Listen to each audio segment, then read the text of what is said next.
Some of the pain you carry was never yours to begin with.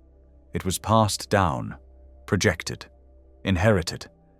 And now it speaks in your voice, when you doubt yourself, when you shrink, when you feel like too much or not enough. But what if healing isn't about forgetting the past? What if it's about understanding it, clearly, gently, deeply? In this video, we're going to explore why your triggers aren't flaws, why your emotions are not weaknesses, and how reclaiming your story starts with one quiet decision: to stop carrying what was never yours, and maybe for the first time, start seeing your pain for what it really is. This video is for anyone who's tired of just getting over it, and finally ready to understand it. Let's begin. Have you ever stopped to ask yourself, whose pain are you really carrying? Whose voice echoes in your mind when you fail, when you hesitate, when you feel unworthy? You move through life, weighed down by shame, by guilt, by invisible rules etched into your skin. And yet, most of it was never yours to begin with. It was handed to you, in childhood, when you had no shield, no filter, only open hands and a heart desperate to be loved. Maybe your parents didn't say it directly, but their silence, their anger, their absence, it spoke. Maybe the world told you early on that you had to earn love by being perfect, by being strong, by never needing too much. And so, without knowing it, you absorbed the belief that something in you was wrong, that your emotions were too loud, your needs too inconvenient, your dreams unrealistic, and now you wear those lies like skin. Carl Jung called this the shadow, the parts of ourselves we learn to hide in order to be accepted. But the tragedy is this: when you bury those parts, they don't die. They direct your life from the dark. They whisper that you're not enough, that you're too much, that if people truly knew you, they would leave. And so you shrink, you sabotage, you settle. And yet none of this started with you. Gabor Maté speaks of inherited emotional wounds, how trauma doesn't just come from what was done to you, but from what was missing. A parent's inability to hold your pain, to meet you where you were. Their avoidance becomes your self-abandonment. Their unresolved wounds become your internal wars.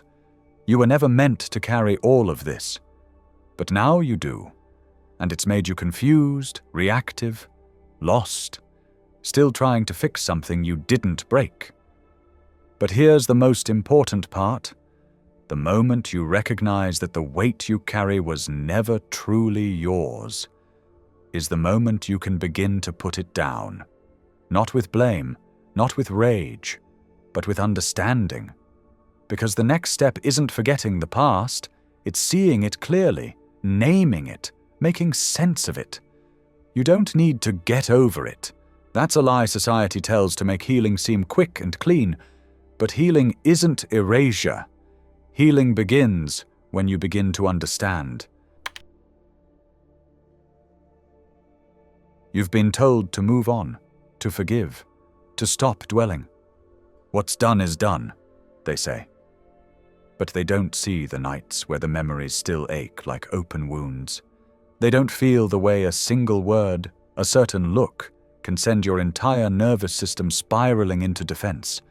They don't understand because they want healing to be tidy, quick, convenient.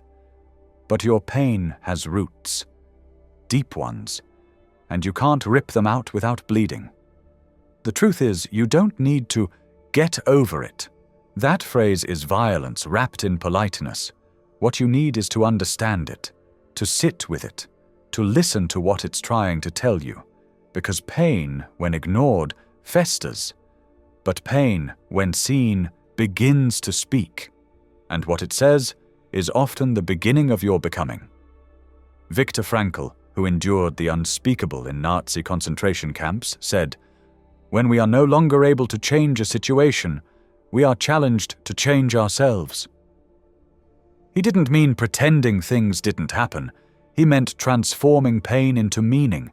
He meant refusing to let suffering be the end of your story. You don't erase your past by forgetting it. You integrate it. You carry it differently, not as a chain, but as a chapter. You stop asking, "Why did this happen to me?" and start asking, "What can I create from it?" That's not toxic positivity. That's rebellion. That's reclaiming authorship over a life that once felt hijacked. But let me be clear, this doesn't mean excusing what was done. It means refusing to let it define who you are. You're not the betrayal. You're not the abandonment. You're not the silence that followed your cry for help.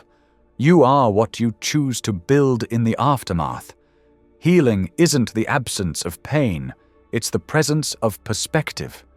The ability to see your scars not as shameful reminders, but as proof. You made it. You survived what tried to break you, and now you have a choice, not to forget, but to reframe. Because when you start to understand your pain, it stops being a punishment.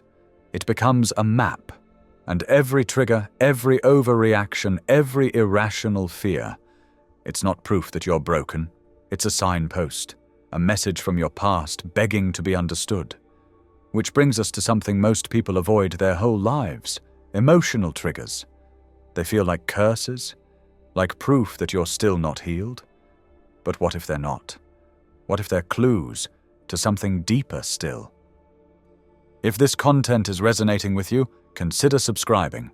I make videos that help you see the world and yourself more clearly. Thank you. You think you're over it until a small moment hits you like a tidal wave. Someone ignores your message, and suddenly your chest tightens.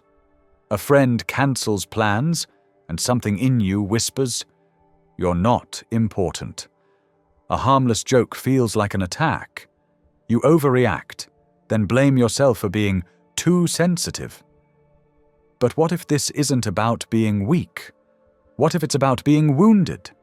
Emotional triggers are not proof that you're broken.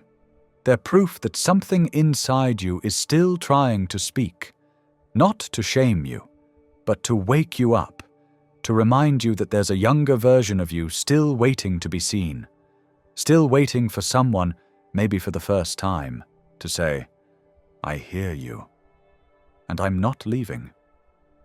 Trauma doesn't always show up as a dramatic collapse.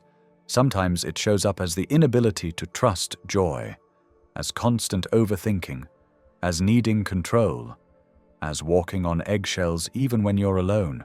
That's the nervous system, trained by pain, by unpredictability, by environments that taught you love was something you had to earn.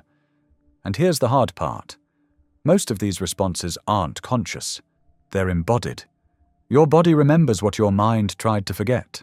The flinch, the shutdown, the anger that feels too big for the moment. That's not drama. That's data.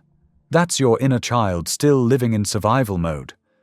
But what if, instead of judging your reactions, you followed them? What if you sat with your anger and asked it, "What are you protecting?" What if you let your anxiety speak instead of trying to silence it? These reactions aren't curses, they're coordinates. And if you trace them back, they will lead you to the exact moment where you learned to abandon yourself just to be loved. This is the quiet work of healing, of reparenting the parts of you that never felt safe, of giving yourself the comfort you were denied. You don't fix triggers by eliminating them. You heal them by holding space for them, by letting them show you where it still hurts, and more importantly, what it still needs. You will still get triggered, but with awareness, those moments become less of a storm and more of a signal. A reminder, you're still healing, and healing is not linear. It spirals, it revisits. But each time, you return with more clarity, more compassion, more choice. And that's the difference. You're no longer helpless inside your pain. You're learning to respond instead of react, to stay instead of run, to soothe instead of suppress. Because healing isn't about deleting your past. It's about learning to carry it without letting it carry you. And this leads us to the most powerful truth of all. Your past may have shaped you, but it doesn't own you. You will carry pain. That's the truth no one wants to say out loud. Healing doesn't erase it. It teaches you how to live beside it, how to walk forward with a wound that no longer bleeds every time someone touches it. You don't become untouchable. You become undominated, because the goal was never to forget. It was to remember differently, not with fear, but with power, not with shame, but with understanding. Your story doesn't need a perfect ending. It needs an honest one where you're no longer defined by what happened to you, but by what you chose to build in the aftermath. You are not your trauma. You are not the person who was betrayed, abandoned, ignored. You are the person who woke up one day and said, enough, who drew a boundary, who said no, even with shaking hands, who started saying yes, not to others, but to yourself. Boundaries are not walls. They are doors you choose when to open. They are acts of self-respect, not selfishness. Every time you say, "This doesn't feel right," and honor that, you are rewriting a script that used to silence you. That is power, not the loud kind, not the performative kind, but the quiet kind that changes everything. And sometimes, power looks like small things. Turning off your phone, not replying, leaving a conversation that's going nowhere, choosing peace over proving a point, giving yourself rest without guilt. These aren't dramatic transformations, they're micro-revolutions, moments where you stop abandoning yourself. Healing isn't a destination, it's a way of living. It's waking up each day and asking, what part of me still believes I don't deserve peace? And then gently, relentlessly, choosing to prove that belief wrong. Again and again. The past will still knock at your door. But now, you don't have to answer it. Or if you do, you'll meet it with new eyes, eyes that no longer seek permission, eyes that no longer beg to be seen, because you've learned to see yourself. And that changes everything. You are not powerless. You never were. You were just taught to forget. But now you remember, not just the pain, but the resilience. Not just the wound, but the will. The quiet, steady will to keep becoming. So no, the past doesn't own you. It shaped you, yes. But only you get to decide who you are now.